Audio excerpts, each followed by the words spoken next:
अस्सलाम वालेकुम। पहले तो जैसे आपको पता है अगले 2 दिन बाद आपकी एग्जाम सुबह मतलब लगती है। आज आपका रिवाइज कराया जाएगा। तो हम बात कर रहे हैं पहले प्रैक्टिकल की बात करते हैं कि प्रैक्टिकल 1+3 मार्क्स की बोर्ड में रहेगी। ठीक है। अब इस प्रैक्टिकल को प्रैक्टिकल की जो ज्ञात करने की वो दो सूत्र है। एक तो PA plus PA not equal 1, दूसरा सूत्र है PA बराबर अनुकूल परिणामों की संख्या प्लस कुल परिणामों की जो पहला सूत्र जो है वो क्या है PA प्लस PA नॉट। ये जो बार इक्वल लगाया तो ये नोट का सेल, ठीक, यानी प्रायिकता का होना प्लस प्रायिकता का न होना, जब दोनों को जोड़ते हैं तो मान क्या आएगा, 1 है। जैसे आपको पता है कि प्रायिकता का जो मान होता है वो 0 ग्रेटर देन होता है, यानी प्रायिकता का मान 0 से बड़ा होता है या 1 के बराबर या 1 से छोटा होता है। तो उसी प्रकार PA plus PA not equal 1, जब प्रायिकता का होना और प्रायिकता का न होना दोनों को जोड़ते तो मान क्या आएगा, 1 आएगा। और दूसरा सूत्र है वो PA बराबर अनुकूल परिणामों की संख्या बटा कुल परिणाम। अब दोनों सूत्र काम में कहां लेंगे वो देख लेते हैं। अगर संख्या पॉइंट के अंदर हो तो ये सूत्र काम में लेंगे और संख्या पॉइंट में हो तो ये सूत्र काम में लेंगे। जैसे श्याम द्वारा मैच जीतने की प्रायिकता 0.25 है, तो राम द्वारा मैच जीतने की प्रायिकता क्या है?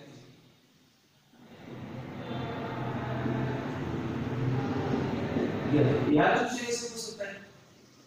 तो इसको करने का तरीका आपको पता है कि हाँ जो आ रहा है वो पॉइंट कर सकते हैं। तो पॉइंट में आते हैं, जैसे मैंने आपको बताया सूत्र लगाएंगे PA plus PA not equal 1, ठीक। तो P प्रायिकता होना 0. तो श्याम के लिए प्रायिकता होना क्या हो जाएगा, ये फाइंड हो जाएगा इज इक्वल टू 1।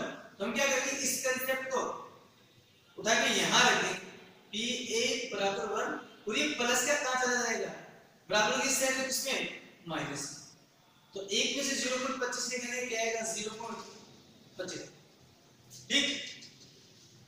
कभी कभार ऐसे पूछ सकता है PA बराबर 0.17 और PA नॉट फाइंड करना है, या ये आ जाए PA नहीं की प्रायिकता ज्ञात, या तो ये पूछ ले या ये कहते PA नहीं ज्ञात करना।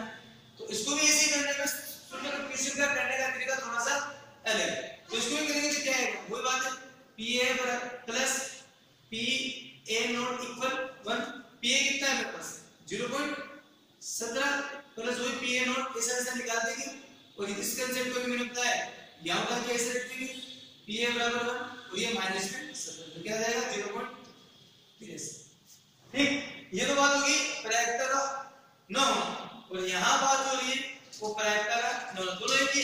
अगर हम बात करते हैं प्रायिकता का होना नहीं देकर होना पूछ ले तो उसमें क्या करेंगे, PA नॉट दे दिया अगले 0.17, करने का तरीका वो रहेगा और PA फाइंड करना है, यानी प्रायिकता का न होना देकर प्रायिकता होना पूछ रहा। तो इसमें क्या करेंगे, सूत्र वही देंगे PA plus PA not equal 1। तो प्रायिकता का होना है नहीं फाइंड करना, तो उसको ऐसा ऐसा रख देंगे प्लस प्रायिकता का न होना कितना है 0.17 इज इक्वल टू 1। अब इसमें क्या करेंगे, इसमें ये करेंगे जिसको फाइंड करना है उसको पहले लिख दो PA, उसके बाद में जो बराबर एक ये नियम है, ठीक, और प्लस में किसमें चला जाएगा, माइनस में। तो बात हो गई 0.10। तो बस थोड़ा सा क्या होना होगा, थोड़ा सा आपको यहां सूत्र में थोड़ा सा देखना पड़ेगा, यहां होना PA लगाना पड़ेगा, यहां क्या लगाना पड़ेगा PA नॉट, ठीक। अब आगे बात करते हैं, कभी कभार ये ऐसे क्वेश्चन कर लेता है कि श्याम द्वारा मैच जीतने की प्रायिकता 4/5 है तो राम द्वारा मैच जीतने की वरीयता तो इसमें क्या है, बट्टे में आ गया, बट्टे में आती हमें क्या करना पड़ेगा, P A plus P A not equal, तो श्याम द्वारा मैच जीत रहा पी ए कितना 4/5 plus P A not is equal to 1, तो इस कंसेप्ट को उठा के याद रखेंगे P A is equal to 1, ये बट्टे में माइनस 4/5 ऐसे रखेंगे। अब इसे क्या करेंगे, एलसीएम ले लेंगे, यहाँ 1 लगा देंगे क्योंकि बट्टे में संख्या नहीं है, बट्टे में लेने के लिए 1 लगाते हैं, एलसीएम लेंगे क्या आएगा 5, इस 5 की टेबल पे वो 1 की टेबल पे 5 आता है, तो 1 की टेबल में 5 बार आता है, 5 है उस 5 को क्या करेंगे, इस पूरा लेंगे 1 से मल्टीप्लाई कर देंगे, तो 5 को 1 से किया तो 5 माइनस 5 जगह 5 एक बार गया, 1 को हम क्या करेंगे 4 से मल्टीप्लाई कर देंगे, तो 1 को 4 से मल्टीप्लाई किया क्या आएगा 4, 5 में 4 जगह क्या बचा 1, तो 1/5, तो श्याम राम द्वारा मैच जितनी रहेगा वो कितनी जाएगी 1/5 हो जाएगी। ठीक, अब बात करते हैं इस सूत्र की, दूसरे वाले सूत्र कि पी ए बराबर अनुकूल परिणामों की संख्या बटा कुल परिणाम वाली, पॉइंट वाली संख्या जो क्वेश्चन था उसको थोड़ा और देख लेना। अब संख्या वाले सूत्र में क्या है, पी ए बराबर अनुकूल परिणामों की संख्या बटा कुल परिणामों की संख्या। ठीक, अब इसको क्वेश्चन कैसे देखो, अगर ये आता है एक पासे को एक बार छाड़ने पर, एक पासे को एक बार उछालने पर निम्न की प्रक्रिया जाती है।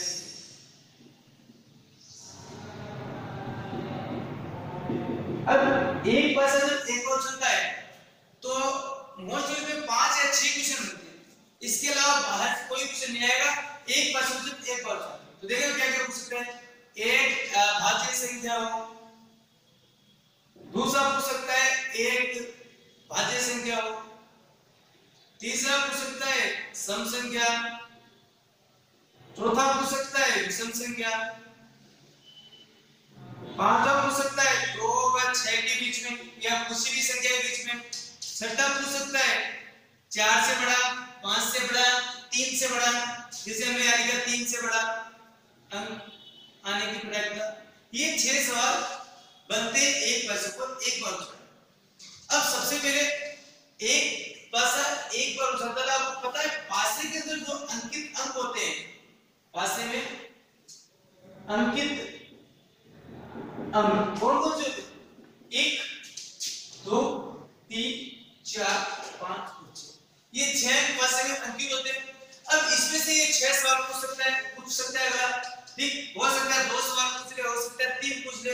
ठीक, अब सबसे पहले भाज्य की बात करते हैं कि पासे में भाज्य संख्या कौन कौन सी।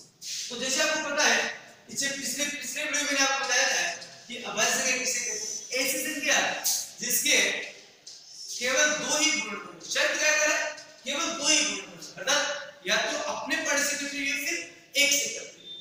ठीक, शर्त क्या है, सबसे पहले बात करते हैं एक की, एक भाज्य यहाँ पे देखो, एक जो है वो केवल एक के टेबल से करता है तो ये कोई सी भी शर्त पूरी नहीं कर रहा, इसलिए मैं तो के भाज्य है नहीं गया भाज्य। ठीक, यहाँ बात करते हैं 2 की, 2 क्या है अभाज्य संख्या।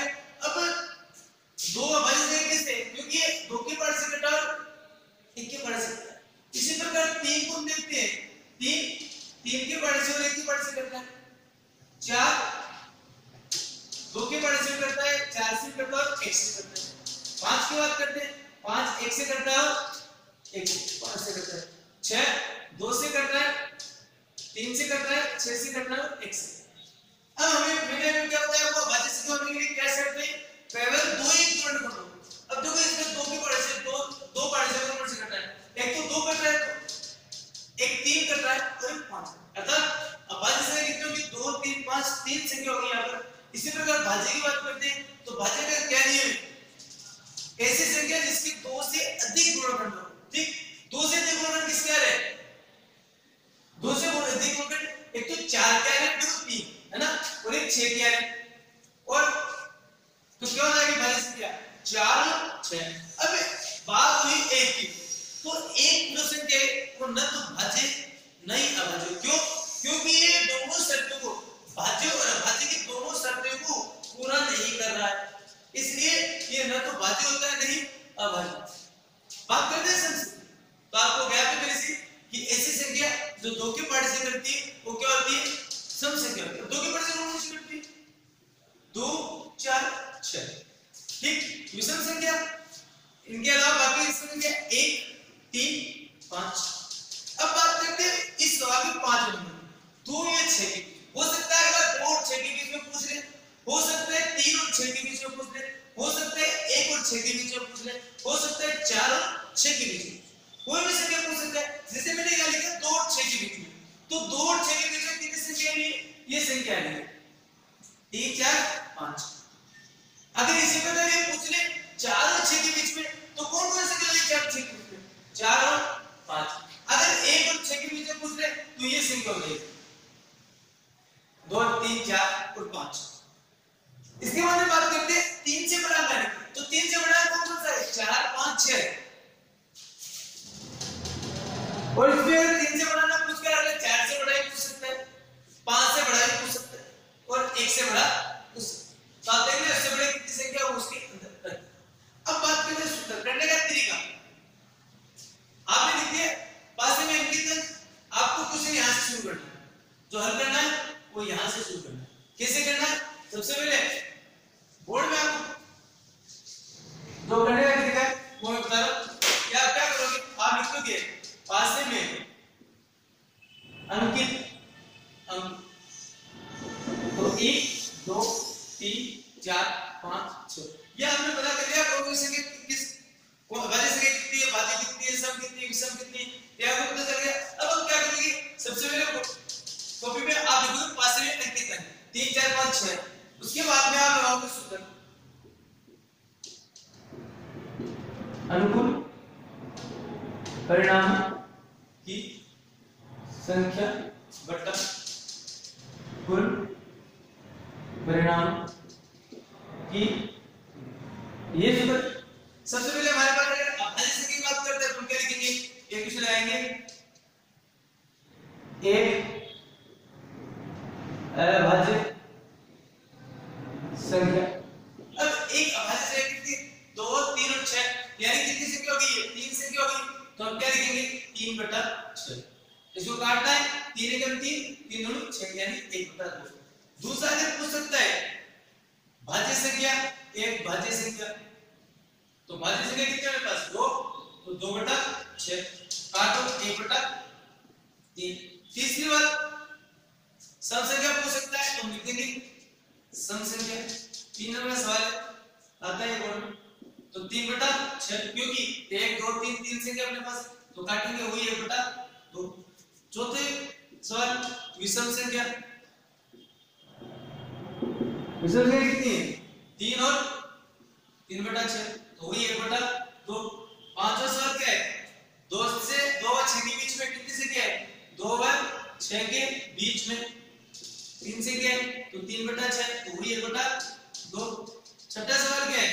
3 से बड़ा वही 3 है, 3 से बड़ा 3 से बड़ी दोनों 3 से बड़ा है, तो सॉरी 4 5 और 6 तीन हो गए, तो 3 बटा 6, तो काटेंगे 1 बटा